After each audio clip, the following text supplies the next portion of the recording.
আছে। কাইনেমেটিক্স হচ্ছে ওই যেখানে আমাদের গতি সম্পর্কে, গতিস্থিতি এইসব সম্পর্কে আলোচনা করা হয়, সেটাই কাইনেমেটিক্স। বোঝা গেল? আচ্ছা,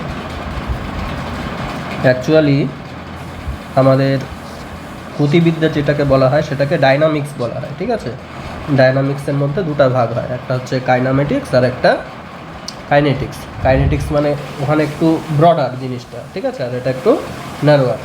মানে এখানে তোর শুধু গতিটা কেমন হবে, কী ধরনের হবে, ওই সব নিয়েই আলোচনা করা হয়। গতিটা কেন সৃষ্টি হচ্ছে, ঠিক আছে, কিসের কারণে গতি হচ্ছে, ওই সব নিয়ে অত আলোচনা করা হয় না। গতিটা কেমন, এই গতিটা এখান থেকে গেলে ওখানে গিয়ে কখন পৌঁছাবে বা কত দূর যাবে, এই টাইপের জিনিসগুলো শুধু এখানে।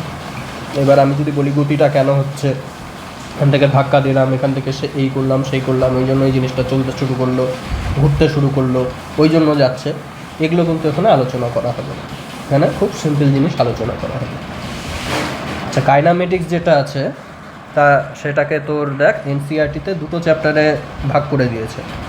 একটা হচ্ছে মোশন ইন স্ট্রেট লাইন আর একটা হচ্ছে মোশন ইন প্লেন, ঠিক আছে?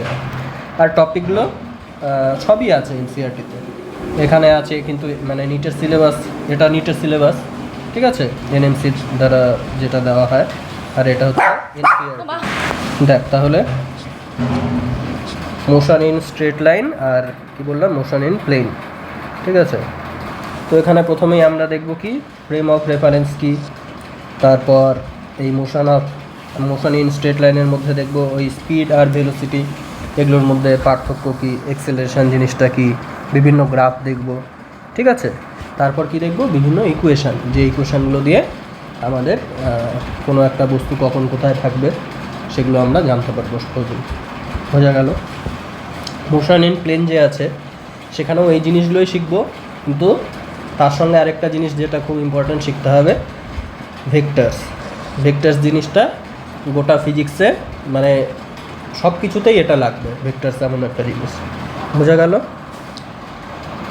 তারপরে ভেক্টরসের বিভিন্ন প্রপার্টি শিখতে হবে। এরপরে যেমন মোশন ইন স্ট্রেট লাইন ছিল সেরকমই আমাদের কী পড়তে হবে, মোশন ইন প্লেন। তারপরে লাস্ট পড়তে হবে ওই প্রজেক্টাইল মোশন, মানে এরকম করে আমি যদি উপরের দিকে ছুড়ে দিই কোনো একটা জিনিস, সেটা কেমন করে গিয়ে পড়বে, সেই জিনিসটাকে বলা হয় প্রজেক্টাইল মোশন, ঠিক আছে? এটা হলো কি প্রজেক্টাইল মোশন। আর একদম লাস্টে যেটা আছে সেটা হচ্ছে circular motion, uniform circular motion, ঠিক আছে? তাহলে শুরু করা যাক।